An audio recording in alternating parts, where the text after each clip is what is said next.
আমরা অনেকে Windows 7 Windows 8 phone কিংবা উইন্ডোজ 10 ব্যবহার করি কম্পিউটার কিংবা ল্যাপটপে, হ্যাঁ। তো কিছুদিন যাবত আমরা ব্যবহার করার পরে একদম স্লো হয়ে যায়। আমরা সি ড্রাইভ থেকে আমাদের সফটওয়্যারগুলো আনইনস্টল করি বা কিছু কিছু অ্যাপ ডিলিট করে ফেলি বা আমাদের ডকুমেন্টগুলো কাটার চেষ্টা করি স্পিড বাড়ানোর জন্য, কিন্তু দেখি পরিশেষে সেই স্লোই কাজ করছে। তো একটা কোনো সফটওয়্যার প্রয়োজন নয়, আপনি চাইলে আপনি কম্পিউটার দ্বিগুণ ফাস্ট গতি সম্পূর্ণ করতে পারবেন কোনো অ্যাপ ছাড়াই। আপনার কম্পিউটারের মধ্যে এটা সেট আপ করা আছে, কীভাবে করবেন আমি দেখিয়ে দিচ্ছি। আর যদি না জানেন কমেন্টস করে জানাবেন, যত সময় রিপ্লাই দেওয়ার চেষ্টা করব। ভালো থাকবেন। চলুন শুরু করা যাক।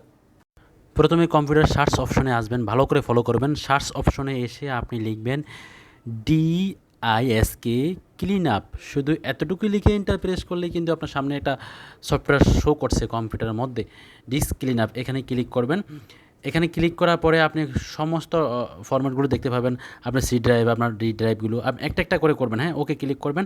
ওই ক্লিক করার পরে এখানে কোন কোন ফাইলগুলো ডিলিট করতে চান, টেম্পোরারি ফাইল, অযথা ময়লা ফাইলগুলো বা ব্রাউজিং যে এমক্যাশ ফাইলগুলো, টেম্পোরারি ফাইলগুলো বা থাম্বনেইল ফাইলগুলো, এখানে সবগুলো সিলেক্ট করে ধরানোর পরে আপনি ওকে ক্লিক করবেন। ওই ক্লিক করে ডিলিট ক্লিক করবেন। তা সার্চ করার পরে ওরা চেকিং করে অটোমেটিকলি ডিলিট করে দিবে। ওকে, ডিলিট করার পরে আপনি পুনরায় আবার সেই ডিস্ক ক্লিন আপে যাবেন। যাওয়ার পরে সেখানে যেভাবে যাচ্ছেন সেভাবে যাওয়ার পরে ক্লিক করবেন। ক্লিক করার পরে অন্য একটা আপনার ড্রাইভে যাবেন, আপনার যে কম্পিউটার ড্রাইভ। আরেকটা উদাহরণস্বরূপ সফটওয়্যার ড্রাইভে যাচ্ছি। এখানে যাওয়ার পরে আমি টেম্পোরারি ফাইল এবং ডাইরেক্ট ডিস্ক ফাইলগুলো ডিলিট করে দিব, হ্যাঁ। চেক করে ওকে ক্লিক করবেন, অটোমেটিকলি ডিলিট দিবেন, ওরা চেকিং করে ডিলিট করে দিবেন।